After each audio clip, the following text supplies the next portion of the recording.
You can't hide. Get them before they get you. If you just watched I Know What You Did Last Summer and still have the urge to lock your doors, turn off the lights and watch people make very bad decisions, you're in the right place. 2025 has been stacked with horror films, and today I'm breaking down 5 movies that will scratch that same bloody itch. Whether you're into mass killers, psychological tension, or unsettling slow burns, I've got something that'll keep you up at night. By the by, I'm the movie guy, and let's start this list. I Know What You Did Last Summer plays with time in the sense that the past always come back to haunt you. But what if the past literally repeated itself? That's where our first pick comes in. Happy Death Day shows us that it doesn't sound like a whole lot of fun to live through, but it turns out that it was great to watch. A dark comedy, teen slasher movie, Happy Death Day can brag about being clever enough to not be a problem for the story, if that makes sense. This Groundhog Bloody Day has some comedy sprinkled in, and it sets it apart a bit from other slasher movies, but after every day we return to the same dark tones, and sometimes these changes in tone can be tiresome. While some of the scares could have hit harder, Happy Death Day still stands out as a fresh and clever take on the teen slasher formula. I Know What You Did Last Summer thrives on paranoia, always feeling like someone's watching. If that creeping dread is what hooked you, then you'll want to check out Watcher. We follow Julia, an American woman who moves with her husband to Bucharest. She doesn't know the town, the language, but she begins to suspect that her neighbor might be a serial killer. Micah Monroe has a real star-making performance here, making Julia feel as vulnerable as the script portrays her as. My favorite part of the movie is that you never know exactly what to think. Is Julia going crazy and blaming her neighbor for nothing, or is she the only one that can see through him? Sure, it's a common trope, but Watcher utilizes it masterfully. It also doesn't hurry to get to the conclusion, taking its sweet time to get to a satisfying end. It's not a slasher, more like a psychological whodunit thriller, but horror fans will find it interesting.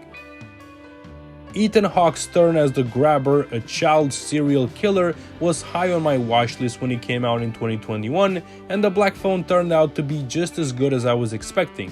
Again, it's not a slasher, but it's psychological horror at its finest. The latest victim of the Grabber is locked away in his basement, and there he gets some phone calls from other victims. This movie stressed me out, that's how watching it feels like.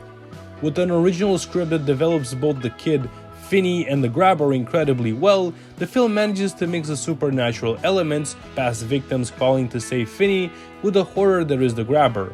All the intensity pays well in the end, as the third act doesn't disappoint. There's also going to be a sequel releasing in October, which I'm not a fan of hearing, but man, I'll take more of Ethan Hawke, he's one of my favorite actors.